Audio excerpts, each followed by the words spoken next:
Assalamualaikum warahmatullahi wabarakatuh. Perkenalkan, nama saya Siti Sarah Ritonga, mahasiswi Universitas Labuhan Batu.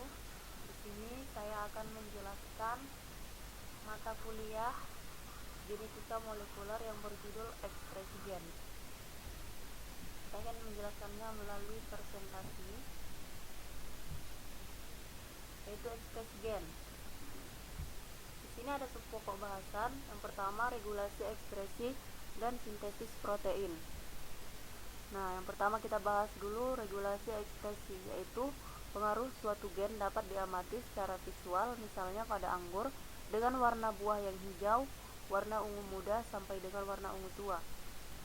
Dari pola tandan buah, ada yang jarang, lebat hingga sangat lebat. Semua perbedaan tersebut disebabkan oleh ekspresi gen yang berbeda. Ini ada gambar. Pengaruh suatu gen juga dapat dibedakan dari tingkat aktivitas ekspresi. Misalnya, aktivitas ekspresi gen kerdil AOX pada padi menyebabkan perbedaan tinggi tanaman. Makin tinggi aktivitas ekspresi gen AOX menyebabkan tanaman padi makin kerdil.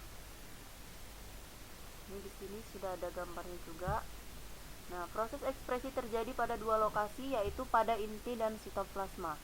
Sini ada keterangan nuklear atau inti, sitoplasma atau sitoplasma. Situ sudah ada ya, DNA, hnRNA, mRNA. Sedangkan sitoplasma ada translation, ribosom, dan protein. Berdasarkan hasil yang dicapai dari proses ekspresi, dikenal 3 kelas gen, yaitu gen kelas 1, yang kedua gen kelas 2, yang ketiga gen kelas 3. Dalam mengendalikan proses fisiologi keragaan tanaman, gen kelas 2 dapat dibedakan menjadi dua kelompok, yaitu constitutive expression dan specific expression. Satu gen yang berekspresi terus-menerus atau constitutive expression. Gen-gen ini diekspresikan terus-menerus pada sebagian besar organ karena dibutuhkan untuk memenuhi kebutuhan dasar seperti respirasi untuk mendapatkan energi. Gen-gen ini disebut housekeeping gens yang meliputi 10% dari seluruh gen.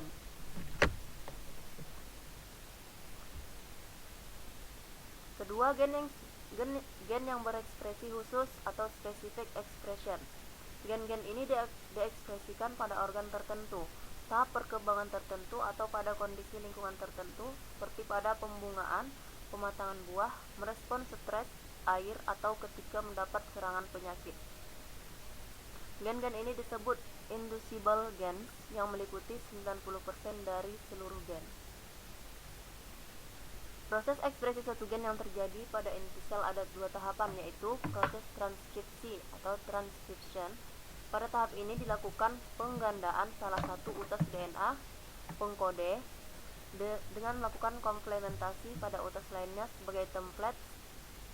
Hasil dari proses ini adalah RNA yang disebut heteronuklear RNA atau hnRNA. Yang kedua, pemrosesan RNA atau RNA processing. Pada tahap ini, hnRNA mengalami beberapa tahapan sehingga terlindung pada kedua ujungnya serta bagian-bagian yang tidak akan diterjemahkan menjadi asam amino atau intron, sehingga diperoleh RNA yang siap diterjemahkan menjadi rantai asam amino. Sehingga RNA ini disebut messenger RNA atau biasa disebut mRNA. Nah, di sini ada tahapan transkripsi dibagi lagi, yaitu pengenalan template atau template recognition. Yang kedua, inisiasi pembentukan RNA atau initiation. Yang ketiga, pemanjangan RNA atau elongation. Yang keempat, terminasi atau termination. Nah, yang pertama kita bahas satu-satu, yaitu pengenalan template atau template recognition. Pada tahapan ini, enzim RNA polimerase, enzim yang berperan dalam sintesa RNA, mulai berikatan dengan utas ganda DNA. Selanjutnya, menentukan utas mana yang jadi utas pengkode dan utas mana yang akan dijadikan template berdasarkan keberadaan promotor yang menunjukkan utas pengkode. Terdapat banyak jenis promotor, tapi yang paling umum adalah TA box yang berada 10 basa sebelum titik inisiasi atau 10 pasang basa pada arah downstream. kedua, B inisiasi pembentukan RNA atau initiation. Pada tahapan ini, RNA polimerase mulai membuat basa RNA pertama pada titik awal start site sesuai jarak yang ditetapkan dari sekuens promotor dengan mengkomplementasi basa pada utas template. Nah, di sini sudah ada penjelasannya, yaitu coding strand dan template strand. Yang ketiga kita bahas atau C, pemanjangan RNA atau elongation. Pada tahap ini, RNA polimerase bergerak sepanjang utas ganda DNA sambil melanjutkan sintesis RNA sesuai dengan utas template sehingga mencapai titik terminasi. Daerah tempat DNA dikode menjadi RNA disebut transcribed region. Yang terakhir kita bahas terminasi, yaitu termination, pengenalan titik akhir transcribed region, di mana setelah itu tidak ada lagi penambahan basa pada utas RNA yang terbentuk. Berarti ini adalah terminal terakhir. Dikatakan ini tidak ada lagi penambahan basa pada utas RNA yang terbentuk. Oke, di sini ada tahapan pemrosesan RNA. Pertama, penambahan cap pada ujung 5 atau capping. Yang kedua, penambahan basa adenin atau polyadenylation. Yang ketiga, pemotongan intron atau splicing. Di sini yang pertama ada pada tahapan ini dilakukan penambahan basa G yang sudah mengalami metilasi atau penambahan CH3 pada unsur N pada ujung 5 untuk menghambat perusakan RNA oleh RNase atau enzim pengurai RNA. Yang kedua, penambahan basa adenin. Pada tahapan ini dilakukan penambahan banyak basa 10 sampai dengan 30 adenin pada ujung 3 yang dimaksudkan untuk meningkatkan stabilitas RNA. Ketiga, pemotongan intron atau splicing. Pada tahap ini enzim restriksi memotong bagian intron. Selanjutnya, bagian ekson disatukan dengan enzim ligasi menjadi messenger RNA. Intron yang sudah dipotong diurai lagi menjadi basa dan digunakan untuk pembentukan RNA berikutnya. Oke, kita bahas yang kedua, yaitu sintesis protein. Sintesis protein terdiri dari 4 tahap, yaitu pertama, transport mRNA dari inti sel ke sitoplasma. Yang kedua, pengikatan mRNA ke ribosom. Yang ketiga, penterjemahan translation mRNA menjadi rantai asam amino pada ribosom dengan bantuan tRNA. Yang keempat, pengembangan rantai asam amino menjadi protein aktif. Oke, kita bahas satu persatu. Transport mRNA dari inti sel ke sitoplasma. mRNA yang sudah diproses dalam inti sel dialihkan ke sitoplasma untuk memulai tahapan sintesis protein, yaitu translation. Kedua, pengikatan mRNA ke ribosom. mRNA yang sudah berada dalam sitoplasma selanjutnya berikatan dengan ribosom sebagai tahap awal dari proses sintesis protein atau translasi. Yang ketiga, penterjemahan atau translation mRNA. Satu asam amino dikode oleh 3 basa, sehingga karena terdapat 4 basa akan terbentuk 64 kombinasi basa 4⁻3. Akan tetapi karena 3 kombinasi digunakan sebagai stop codon, maka tersisa 61 basa.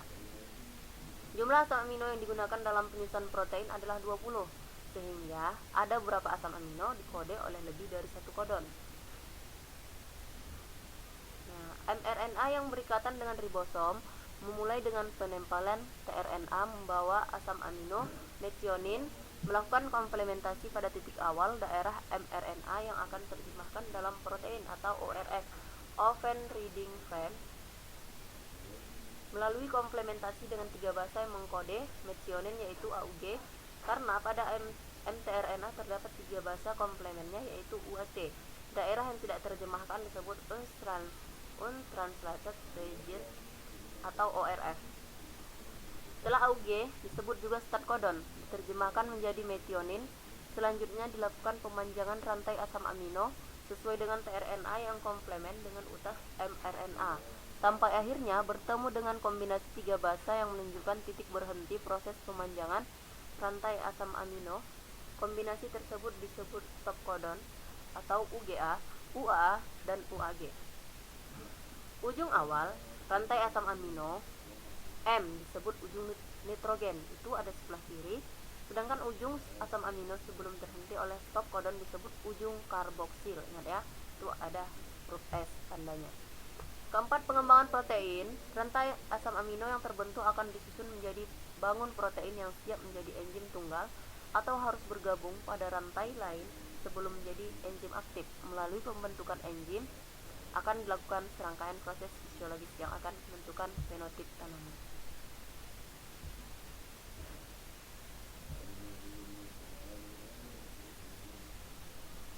Sekian yang dapat saya sampaikan tentang penjelasan saya mengenai ekspresi gen. Semoga bisa bermanfaat. Mohon maaf jika terjadi kesalahan dalam menjelaskan. Saya ucapkan terima kasih atas perhatiannya. Assalamualaikum warahmatullahi wabarakatuh.